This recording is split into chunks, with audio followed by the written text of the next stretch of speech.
Başlayalım. Bismillahirrahmanirrahim. Allahümme salli ala seyyidina Muhammed ve ala alihi tayyibin tahir.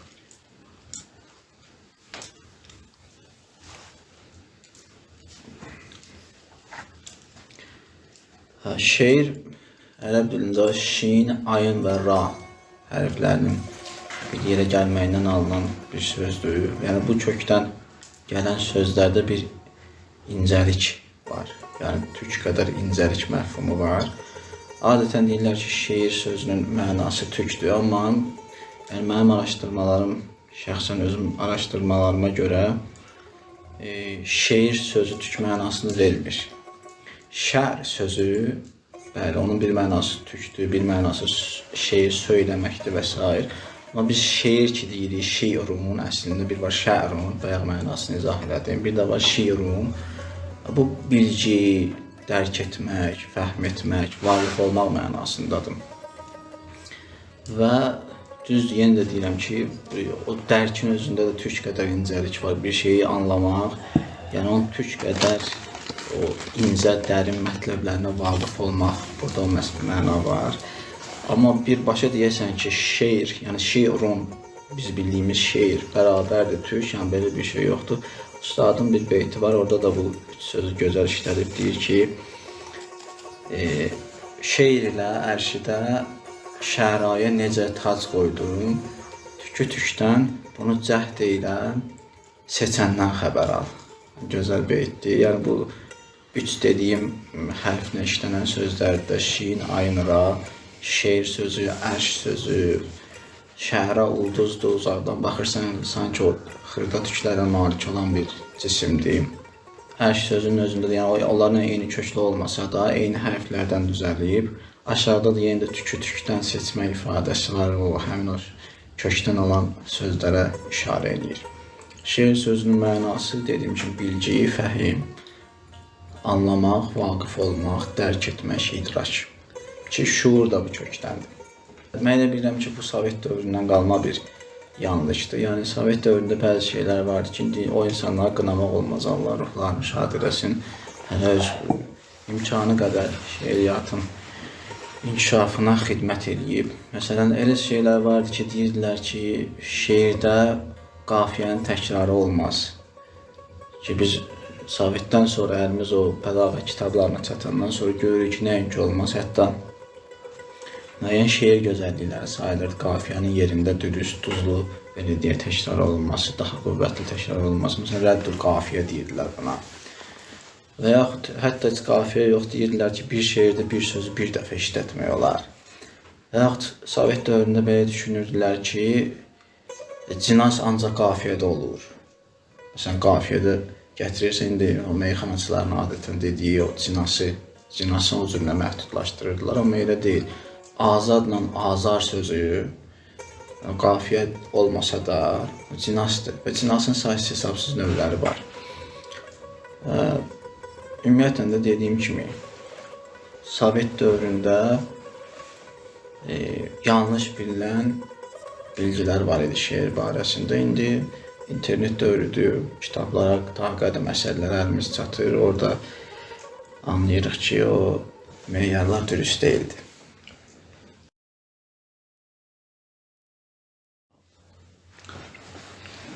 İndi bu sözü 4 hərfdən ibarət yazırlar, şeir şəklində. Az öncə Seyid də dedi ki, bu şeir sözü əslində 3 hərfdən ibarətdir ərəb dilində. Şin, ayn və ra hərfi. Apostrof işarəsi həmin ayn hərfinin eyni olmasa da, ən azından tələffüzdə ayn hərfinin varlığını bildirir orada. İndi, məsələn, təkcə şeir sözündə yox, başqa sözlərdə də, məsələn, apostrofu aradan götürüblər. Bu, müəyyən problemlərə yol açır. Məsələn, əvvəl yazırdılar, məsələn, bəzən sözü apostrofla yazılırdı. Bir də var bəzən feili. İndi bunun apostrofu aradan götürəndən sonra bunun fərqi ortadan qalxır.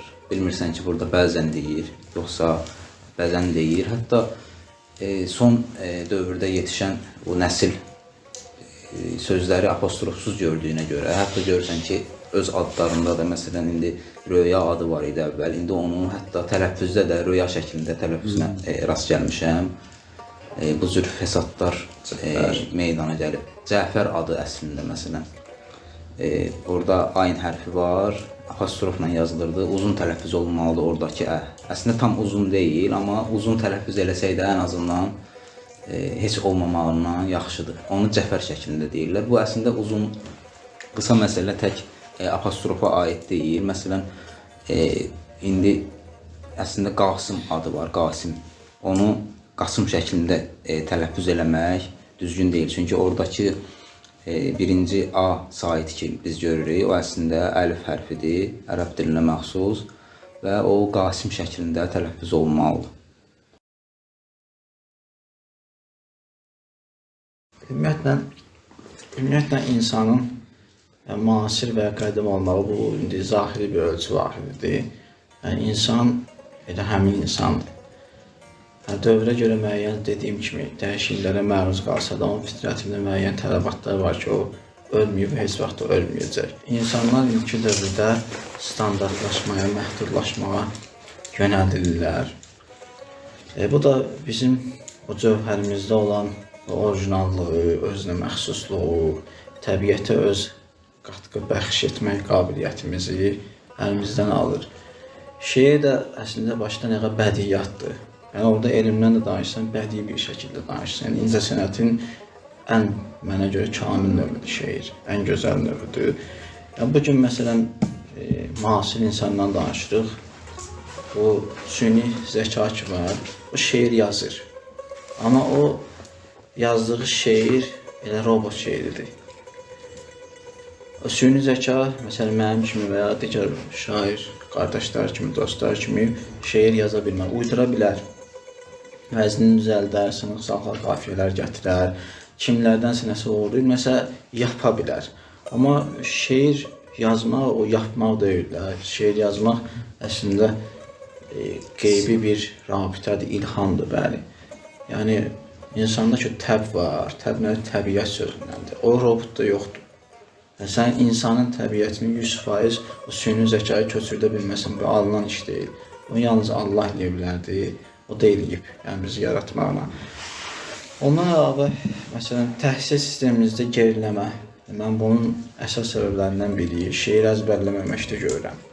Yəni, indi dünyada hətta deyirdilər ki, yaponlar bir müddət əvvəl belə bir xəbər oxumuşdum ki, vurma cədvəlini əzbərləməyi sıradan çıxartdılar. Çünki deyirlər ki, kalkulyator var, yəni hesablayıcı maşınlar, cihazlar var. Bunun özü yanlış bir şeydir.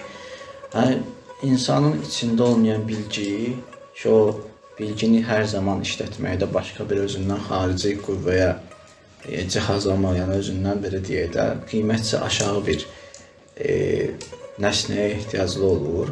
O bilgi ona aid deyil. Vurma cədvəlinə əzbər bilən insan işıq getdi, getmədi, kalkulyator yanında oldu, olmadı, azad insandır bilgi cəhətindən. O cürdə şeir. Şeiri də əzbərləmək amma nəyə xidmət edir? Şeiri əzbərləmək insanda ən birinci əlbəttə hafizəni qüvvətləndirir. Ümumiyyətlə şeiri oxumaq insanda bədiliyi yaradır.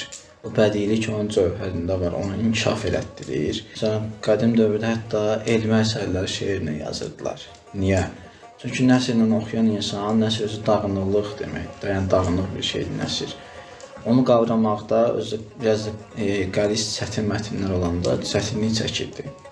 Çətinliyi biraz da artırdı. Amma nəzmlə o vəzin, qafiyə, sözlərin bir-birinə yaxın cinaslarla maraqlı belə deyək, cəlib və cazib seçilməyi ilə onu daha tez yadda saxlayırdı. Bəli, nəzmdir.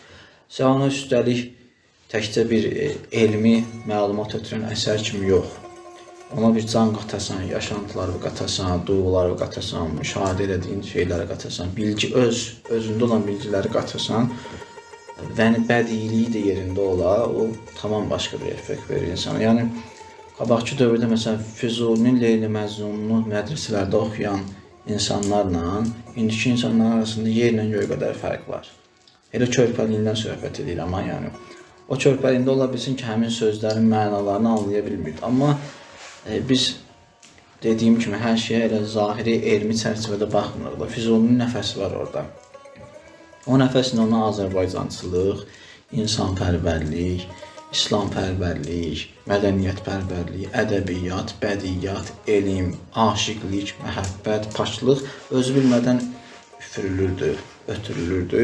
Yəni bunlar bu gün kvant fizikası dediyimiz fizika növü ilə də sübuta yetirilib ki, təkcə hər şey gördüyümüz kimi deyil. Məhdud baxmaq lazımdır. Ona görə də dediyim kimi şeirin əsas vəzifəsi insanın qəlbini diri tutmaq, onun duyğularını həmişə oyaq saxlamaq, onu zahirə yönəlməkdən çəkindirmək. Sonra nə şeirin əsas vəzifəsi? Ümumiyyətlə də ədəbiyyat nə deməkdir? Ədəbiyyat ədəb deməkdir. İnsanların da həmişə nəsihətə ehtiyacı var, öydə ehtiyacı var. Söhbət o didaktikadan getmir, sadəcə o didaktika işə yaramır. Yəni, Təsəvvüf Fəhrinin şeiri ki var, Mövlanalar, Sənailər, Əttarlar, Füzulilər, Nəvailər, Seyid Əzimlər və s. bizim böyük şairlərimiz, onların kurduğu məsnəvi hekayətlərində belə və yaxud beytlərində işlətdiyi o rəmzlərdə belə insanı özünə, öz batininə, həqiqi özündə olan nə ki var, Allah ona nə ki verib, onu tapmağa yönəldən işarələr var.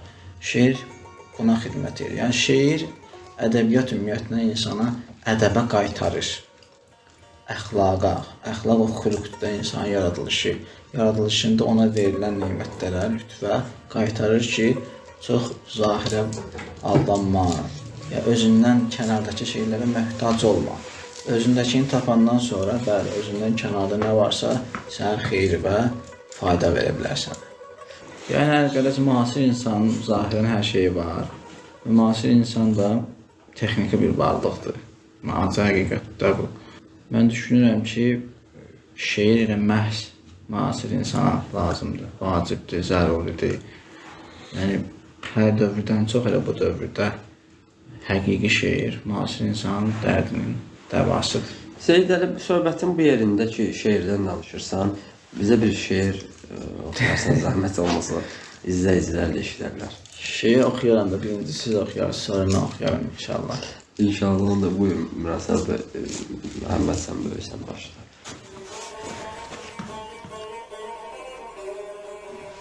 Atəşpərəsti könlümə rüxzarı yar ola, tərsa sifətli qəlbimə zünnarı tar ola. Ol ay şəhrinə məni həsrətdə kim qoyub, bir gün bu qəm diyarına kəndi düçar ola. Yarın qəmində susmayacan, nalə eyləyə, 100 dəfə bundan artıq ürək kaş zar ola.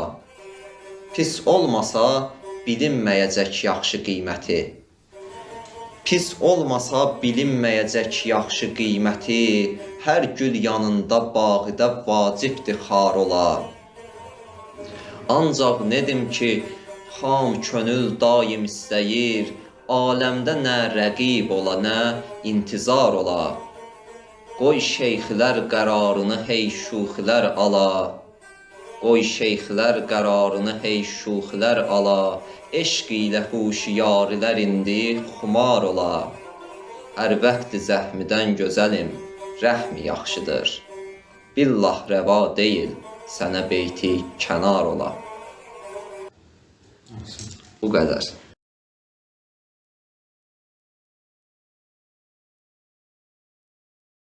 Bugün tutalım, deyirlər ki, ərza yeni formalar gətirdi, o şeylərlə rastlaşırdı ictimai şəbəkələrdə. Amma baxırsan ki, o Seyid Əzim Yusif rəhmətli üçün deyirdi ki, vəzni var, qafiyə var, qalibə yox can Yusif. Yəni, Yusifin şeirlərini zahirən həzb edir də güya. Allah ruhlarını şad eləsin. Yəni, şeirin vəzni var, qafiyəsi var, qalibə, qalib bədən deməkdir. Yəni, şeirin o zahiri də ona ölçüsü. Ona can yoxdur. Yəni, səndə həqiqi şeir eləyən mahiyyət yoxdur. İndiki o təcrübələr ki var, mən ona elə görürəm. Bunların içində tək-tük görürsən ki, alınan bir təcrübə olur. Yəni, heca sayını dəyişməklə, bəhrə qatmaqla, hər hansısa bir oyuncu janr deyirlər, qaliblər, növlər ki, onları dəyişiklik eləməklə, yenilik eləmək istəyirlər. Yeni də deyirəm, bu əruzun canı o deyil. Əruz şeiri irfani, təsəvvüfi və aşıqanə o pak hisslər ki var, pak duyğular, yaşantılar ki var. onları ötürmək üçündür. Yəni sən əruz şeirində kapitalist dövrünün dəyərlərini hər hansı bir yolla yenə də təbliğ edirsən, təqdim edirsənsə, o əruz şeiri deyil. Zahiri əruzdur. Və əslində məsələn divan ədəbiyyatımızda məsnəvimiz var ki, bu gün az səviyyədə ondan istifadə olunmaz sayda. Onun da çoxusu bizim Amin İctimai Birliyinin üzvləri, Vəfa Ədəbi Məclisinin gənc şairləri istifadə edirlər, diri saxlayırlar. Yəni bizim ustadımız Seyid Ümmidən gələn bir məsnəvi ənənəsidir. Yəni o təsəvvüf ustadlarının yoluydu bu məsnəvi. Müstəzad var, müxəmməs var, təxmis, tərbiyə, məşşər, bu qədər geniş meydan var. Bunların hamısında söz demək, elə bilirəm, şair üçün lazımdır. Qələmini də itiliyir. Görürsən ki, hərəsində də bir gözəl şeir növü qoyur ortaya, bir nümunə qoyur. Ondan əlavə mərsiyə olsun, ya məsələn mədhiyyə olsun, vətənpərvərlik şeiri olsun, ana, ata haqqında şeir olsun, ustadın mədhi haqqında şeir olsun, şairin öz həyatı haqqında şeir olsun, yəni bir olub belə əsərlər ki, öz həyatının körpəliyindən yazıblar, bir əsərə çeviriblər və s. Yəni, bunlar olmalıdır. Qədim janrlarımız və növlərimiz məncə həmişə diri saxlanılmalıdır. Bu həqiqətən özünə əruz şairi hesab edən, yəni divan ədəbiyyatını, irfan ədəbiyyatını davamçısı hesab edən şəxsin mən elə bilirəm ki, mənəvi borcudur. Bundan sonra əlbəttə şeirə yenilik gətirsən, yəni zahiri formasında dəyişsən, amma dediyim şərtlə ki, onun canı oradan gələn can olsun. Müasir dillə, yəni daha başa düşülən sözlərlə, türk dilində, Azərbaycan dilində daha çox işlək olan sözlərlə, türk sözləri ilə işlətsən şeirində qeyri-adi formalar, işlənməmiş formalar gətirsən. Ümumiyyətlə, məsələn, ərəb şeirində işlənən bəhirlər var. Onlardan yerində istifadə etmək olar. Yəni, alındıraraq o bəhirləri tətbiq etmək olar Azərbaycan ədəbiyyatına. Yeniliyin qarşısı alınmayıb. Bu ancaq forma sayını artırmaq üçündürsə, inandırım ki, bir şey lazım deyil. Yox, o formanın, o surətin mənası da varsa, o bədənin canı da varsa, olsun, çox gözəl. Yəni, o heç kimi etiraz eləmir. Əlbəttə, müasir mövzular ola bilər. Yəni, klassik şeir növündə müasir mövzular olmalıdır. Amma onların təqdimatı və onun təqdimatın nəyə xidmət etməsi əsasdır. Məsələn, müasir dövrdəki hər hansısa bir ictimai fəsadı təqdim edirsən zahirən güya, bunun yaxşılığını istəyirsən, amma niyyətin o deyilsə, çıxış yollarını bilmirsənsə, yəni axtarmırsansa, ortaya qoymursansa və yaxud güya fəsadın aradan qalxmağını istəyirsənsə, amma şeirin də o fəsadın yayılmağına xidmət edirsə, o qəbul olunmazdır.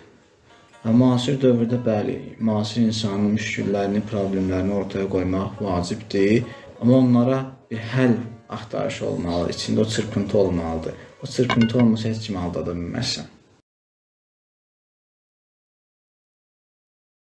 Bizim Amin İctimai Birliyi, yəni Azərbaycan Milli İnkişafı namlı İctimai Birliyimiz var. 10 ilə yaxın fəaliyyət göstərir və bu İctimai Birliyin nəzdində bir çox layihələrimiz var ki, bunlardan ən birincisi, məsələn, Vəfa Ədəbi Məclisi deyə bilərik. Vəfa Ədəbi Məclisi bu son illərdə, son bir neçə ildə öz fəaliyyətini bərpa edib. Yaranması isə keçən əsrin axırlarına təsadüf edir ki, ustadımız Seyid Ümmi Vəfa Ədəbi Məclisini Binə qəsəbəsində məktəbin daxilində yaratmışdı bu məclisi və son illərdə bərpa olunub və bir çox gənc şairlər, eləcə də alimlər bizim məclisdə iştirak edirlər. Ədəbi söhbətlər olur, yeni qəzəllər müzakirə olunur və s. Amin İctimai Birliyinin layihələrindən biri də şirin gerçəklər verilişidir və müsahibə xarakterli verilişdir ki, bizim şirin gerçəklər verilişində Məhəmməd Nuri qonaq olub, Seyid Əsri, Azər Ərzi, bəli, qonaq olub bizim verilişimizdə. Bir layihəmiz də ki, mərifət inciləridir, ədəbi məcmuədir, rüblük məcmuədir. Aminin nəşrləri də, kitab nəşrləri də olub ki, məsələn, baxın burada bizim ustadımız Seyid Cəsur Narinin Kəşfiyyatçı adlı qəzəllər toplusudur. Daha sonra Azərbaycan Milli İnkişafı namlı İctimai Birliyinin sədri Seyid Əsrin Fidan Çiçəkləri adlı nəşridir. Sonuncu nəşrimiz budur. İnşallah davamı olacaq. Ami İctimai Birliyi, yəni Azərbaycançılıq məfkurəsinin, o əhval-ruhiyyəsinin bizim millətimizdə, ədiblərimiz içində, mədəniyyət əhlinin içində formalaşması, oturuşması məfkurəsini önə çəkir. Təbii ki, bu o demək deyil ki, təkcə Azərbaycançılıq, insanlığa xidmət etmək baxımından Azərbaycançılıq nəzərdə tutulur. Yəni bir şəhərin kəndləri var məsələn. O kəndlərdə məhəllələr var, o məhəllələrdə ayrı evlər var. Hər şey öz evindən başlayır da insan. Bir ailə tərbiyəsi, bir qonşulara yayıla bilir. O məhəllənin əxlaqi xüsusiyyətləri gözəl olanda nümunə olaraq kəndə nəsə ötürə bilir, sonra kənd gözəlləşir. Yəni bu baxımdan, bu müqayisə ilə də əvvəl Azərbaycançılığımız, yəni bizim Şah İsmail Xətailərimiz, Mövlana Muhammed Füzulilərimiz, Nəsirəddin Tusilərimiz, Şeyx Nizamilərimiz, hər sahədə müqəddəs Ərdəbillərimiz fərq eləməz. Sonra Azərbaycan məsələn daha çox təsəvvüf şeyxlərinin yurdudur, övliyaların yurdudur. Bunların tanıdılması ki, dünya onlara pərəstiş eləyir, sitayiş eləyir, necə deyirlər, mənəvi mənada. Amma əhalimiz onları nə qədər tanıyır. Məsələn, Cənub bölgəsində Şeyx Zahid Gilaninin türbəsi var. Yunus Əmrə və yaxud onun mürşidi Tapdıq Əmrənin məzarları Azərbaycandadır. Azərbaycanda Səhabə məzarı var. Azərbaycanda İmamzadə məzarları var. Bakıda tam mərkəzdə Şeyx Seyid Yəhya Baqovinin məzarı var. Yəni bizim insanlar nə qədər bunlarla maraqlanır, bu nura nə qədər qərq ola bilirlər, bizim yaralı yerimizdir. Adından da bəlli olduğu kimi Azərbaycan Milli İnkişafı naminə.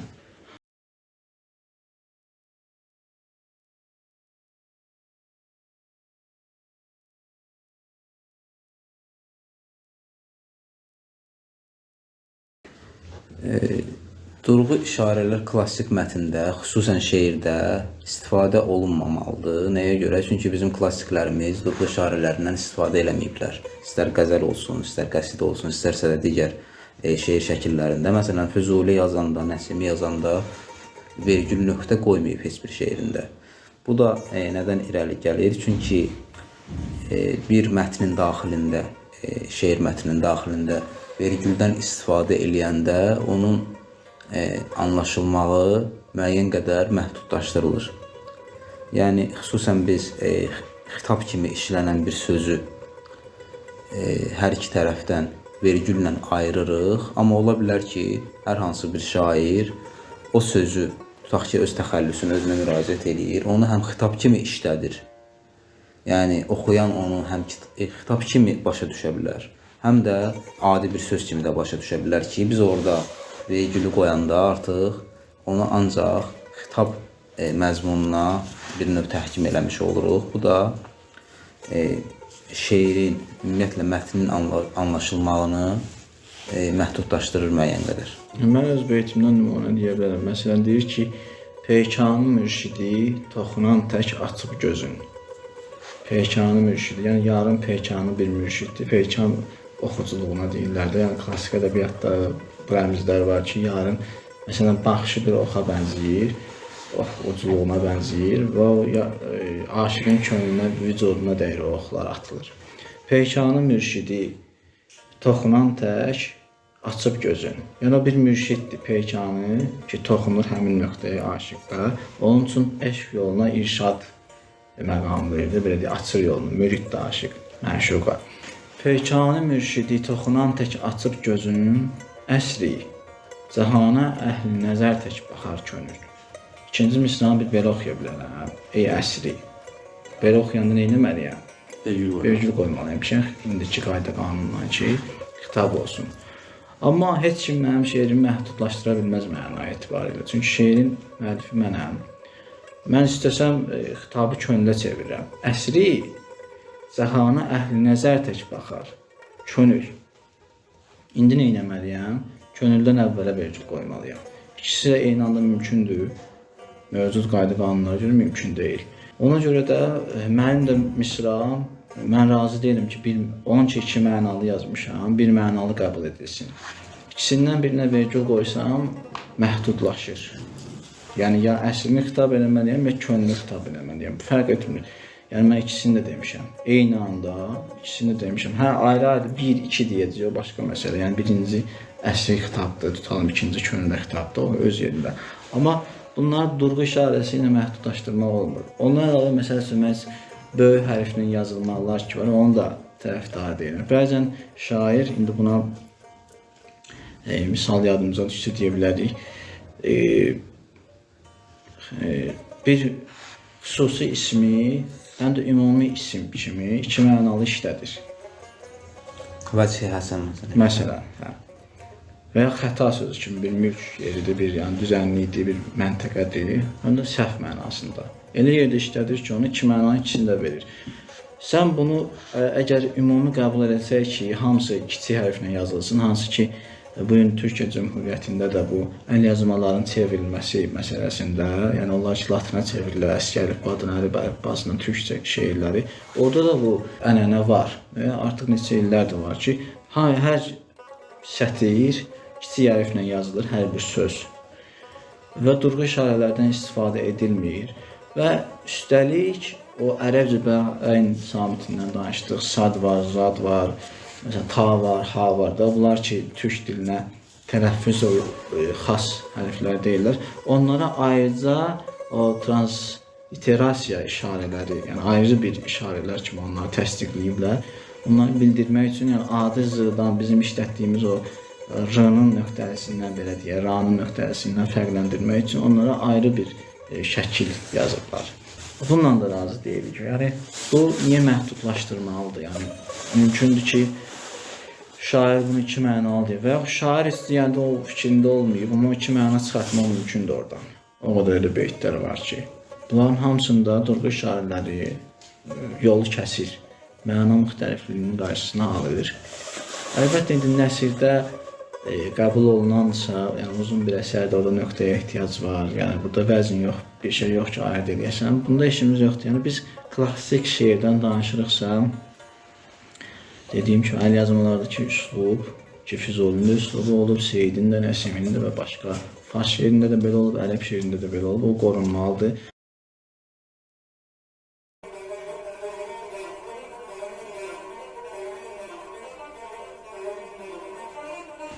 Meydən murad umub, girirəm bəzmə hal ilə. Hal əhlinin nə karı olur, qeyl-ü qal ilə. Hər gün əzab mən çəkirəm, qeyri dincəlir. Qeyri fəalı tutma bərabər fəal ilə. Çuyində qul fəqirliyimi üçün dəyişmərəm, çox padişahlərdəki cahud cəlal ilə. Gül surətə dəmir ürəyin yox gözəlliyi, üçün bərbəzək gərək ola əlvan metal ilə. Müslət gününə olma günən, dövr-i nagüman, hər müttəqin əzəl yaşayıb ehtimal ilə. Sağ olun əziz izləyicilər. Diqqətinizə görə. Fəqir sözünü niyə işləmirsən? Ha? Fəqir. Yəni ki, fəqirdə əziz izləyicilər, Fəqirliyin deyə var. bəziləri bir uzanır fəqirdə iyi. Məncə fəqir də olur hələ, fəqirliyimi. Fəallı necə dinləmək bilirsən? Sovet Siyasi fəal. Qeyri-fəal. Sən gələn metalla medalı bir yerdə eləyək. Metalla, medalla. Qəşəng alınlar. Medal yazmamışam şey. Yaz bir mətlərini gələyini götürəydilər. Medal eləndi. Metal ilə. Əlvan hər vaxt olmuyor ki, medal məsələn əlvan metal ilə. Hə, də taxtadan da metal olur məsələn. Mənə də məsələn kül materiallı medal ilə.